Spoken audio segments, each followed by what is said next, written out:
What we will see in September is that every school, every child and every lesson will be running, and sort of children will be able to go into schools. They're able to have the benefit of a world-class education that we actually provide. We've got almost 1.5 million children going back into school at the end of last week. I want to see that number grow and grow every single week as we go to the summer holidays.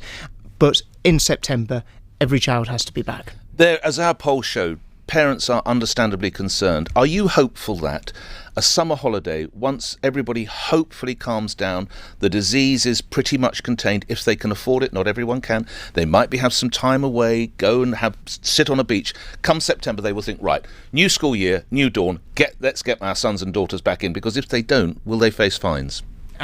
So we will make sure that we're in a position of creating schools as secure and safe places for not just children to go to, but also people to teach in and to work in. So that's our number one priority. But I had the privilege of seeing my eldest daughter go back to school, a year 10, and when they come back, you see the pleasure that they've had from learning from slightly more qualified people than myself in terms of teaching them science or maths or English. You see the pleasure of being with their friends again. You see, actually, it's about learning, but it's all the other things that schools bring.